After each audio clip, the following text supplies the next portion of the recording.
My name is Tori, and my OCD makes me ask scary what-if questions every day. My first memory with OCD would be when I was actually in kindergarten. My mom had worked 2 hours away, so I wasn't able to see her before or after school, but she would pack me lunch, and I actually wouldn't throw away the lunch bags or anything she touched in my lunch because I felt that it would make me closer to her because I missed her, and that it would keep her safe when she was away from me. When OCD really started to impact my life, I was about 26. I had gone on an amazing Europe vacation. I had moved out of my parents' house and I had started a new job. And as we all know, OCD loves change, positive or negative.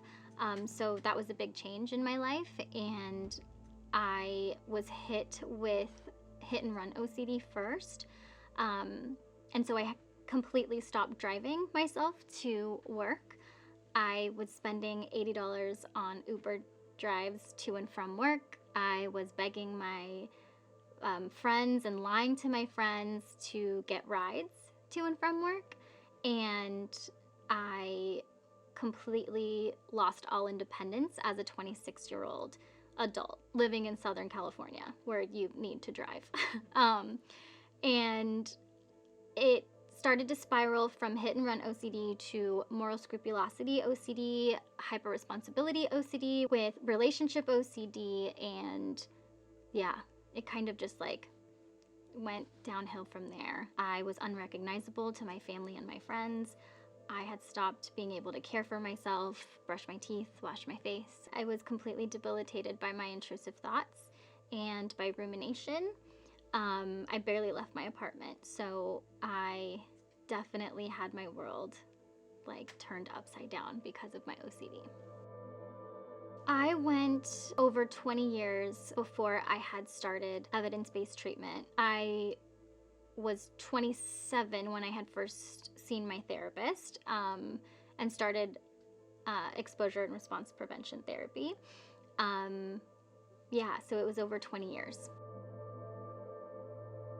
I currently struggle with hyperresponsibility OCD with a sprinkle or a dash, if you will, of harm OCD. I also have moral scrupulosity OCD that is at the forefront currently of my subtypes.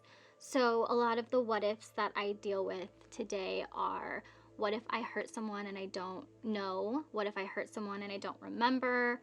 What if I caused an accident and I don't know? What if I make dinner for my family and somehow poison me and my entire family? What if I'm a bad person? What if I've done something terrible in the past?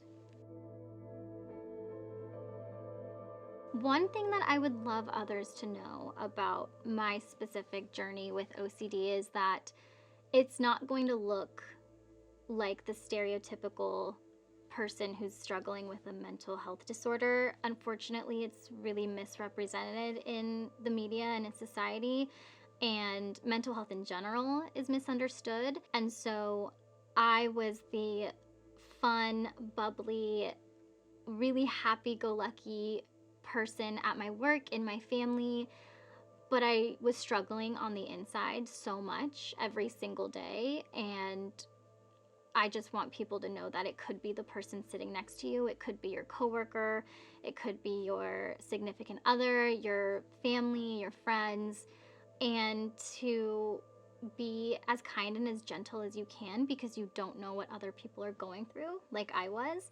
And especially in the work setting, I had a lot of compulsions, mental and physical, in my work setting, and that ultimately led me to have to leave my job because I wasn't able to cope with my OCD and I wasn't able to tell anybody what was going on. So it's just not what you think it might look like. And everyone's struggling with something, but that's why being kind and gentle is super important because you just never know who's struggling with what.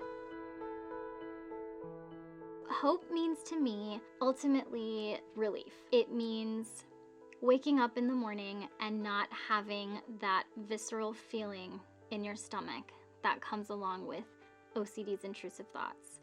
It means being able to be present with your family and your friends and your loved ones without ruminating or performing mental compulsions in your head or physical compulsions. It just means being still and at peace and not letting your OCD control your life anymore. New research is extremely vital to OCD. Like I said before, OCD is such a misunderstood and misrepresented mental health disorder.